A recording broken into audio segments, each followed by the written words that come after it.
Assalamualaikum warahmatullahi wabarakatuh. Perkenalkan, nama saya Raudia Riza Jawaharo dengan NIM 2408086004.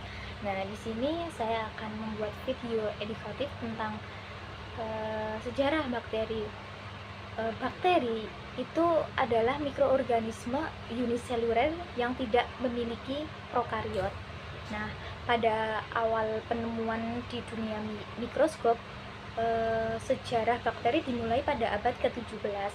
Seorang ilmuwan dari Belanda bernama Anthony van Leeuwenhoek pada tahun 1632 sampai 1723 memiliki ketertarikan besar pada dunia mikroskop.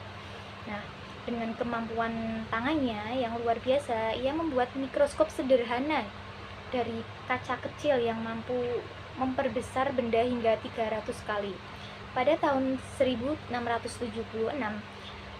Leeuwenhoek mengamati air rendaman jerami, air liur, dan kotoran gigi di bawah mikroskopnya.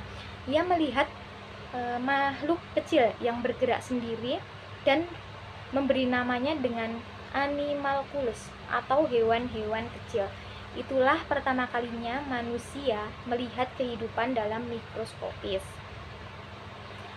Makna penemuannya itu, Leeuwenhoek tidak hanya menemukan bakteri, tetapi juga membuka bagi mata dunia bahwa masih ada kehidupan yang tidak bisa dilihat dengan mata telanjang. Kemudian ada masa perdebatan, yaitu teori generatio spontaneae. Setelah penemuan Leeuwenhoek, para ilmuwan masih percaya bahwa mikroorganisme kecil muncul secara spontan dari benda mati. Misalnya, daging busuk dianggap bisa menumbuhkan belatung dengan sendirinya. Beberapa ilmuwan mencoba membuktikan atau membantah teori ini. Akhirnya muncul Louis Pasteur dari Prancis abad 19 dengan eksperimennya labu leher angsa atau Swan-Nex-Flex eksperimen pada tahun 1859. Nah, Pasteur memasukkan kaldu daging ke dalam labu kaca yang memiliki leher panjang lengkung seperti huruf S. Kaldunya itu direbus hingga semua mikroba mati. Leher labu yang melengkung mencegah debu dan mikroba dari udara masuk ke dalam kaldu. Kaldu tetap jernih selama berbulan-bulan. Namun, ketika leher labu dipatahkan, udara debu itu bisa masuk dan kaldu menjadi keruh karena mikroba mulai tumbuh. Kesimpulannya yaitu mikroorganisme tidak muncul begitu saja, tetapi berasal dari mikroba yang sudah ada di udara. Eksperimen ini menumbangkan bahwa teori generatio spontaneae dan menegaskan bahwa semua kehidupan berasal dari kehidupan sebelumnya atau biogenesis. Selain itu, Pasteur juga menemukan proses pasteurisasi dan membuat vaksin rabies serta antraks menjadikannya sebagai bapak mikrobiologi modern.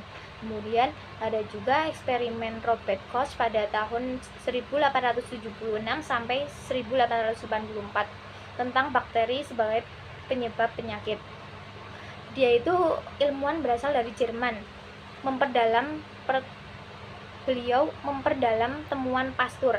Ia meneliti hewan ternak yang mati akibat antraks dan menemukan bakteri berbentuk batang di dalam darahnya.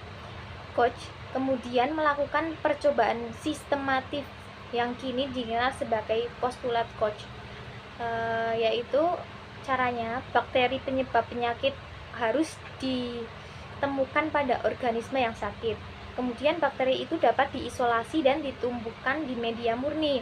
Bila bakteri dari kultur murni dimasukkan ke hewan sehat, hewan itu menjadi sakit dengan gejala yang sama.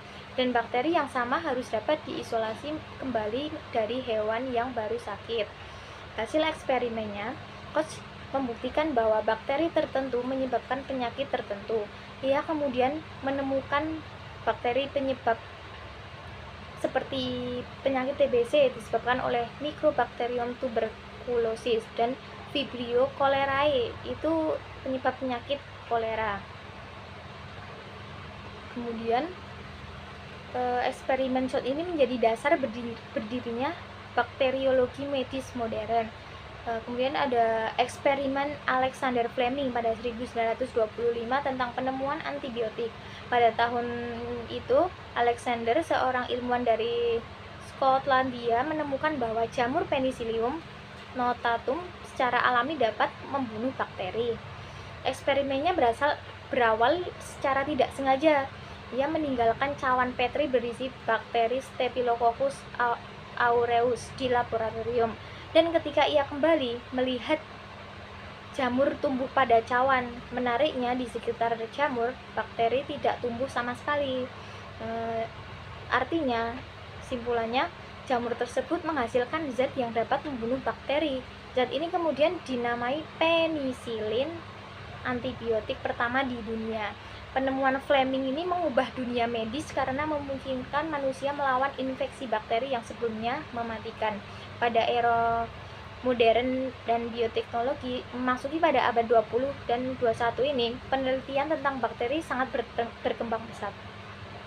Para ilmuwan menekankan bahwa semua bakteri itu bahaya, sebagian justru bermanfaat. Yang bermanfaat itu misalnya seperti Lactobacillus digunakan untuk membuat yogurt dan keju, kemudian ada Rhizobium membuat tanaman mengikat nitrogen dari udara, kemudian ada bakteri Escherichia coli dimodifikasi secara genetik untuk memproduksi insulin bagi penderita diabetes. Selain itu, bakteri kini dimanfaatkan dalam bidang bioteknologi, terus rekayasa genetika, pengelolaan limbah, dan industri pangan. Bakteri bukan hanya sebagai musuh bagi manusia, tetapi juga mitra kehidupan yang membantu berlangsungnya ekosistem dan kemajuan teknologi. Nah, sejarah bakteri adalah kisah panjang tentang rasa ingin tahu manusia terhadap dunia yang tidak terlihat, dari mikroskop sederhana yang dibuat oleh Leeuwenhoek, kemudian pembuktian biogenesis oleh Pasteur, penemuan penyebab penyakit oleh Robert Koch, kemudian hingga revolusi antibiotik oleh Fleming. Semua menunjukkan bahwa pengetahuan tentang bakteri terus berkembang. Hingga kini bakteri tidak hanya dipelajari sebagai penyebab penyakit, tetapi juga dimanfaatkan untuk kesehatan, lingkungan, dan teknologi di masa depan. Sekian, terima kasih. Assalamualaikum warahmatullahi wabarakatuh.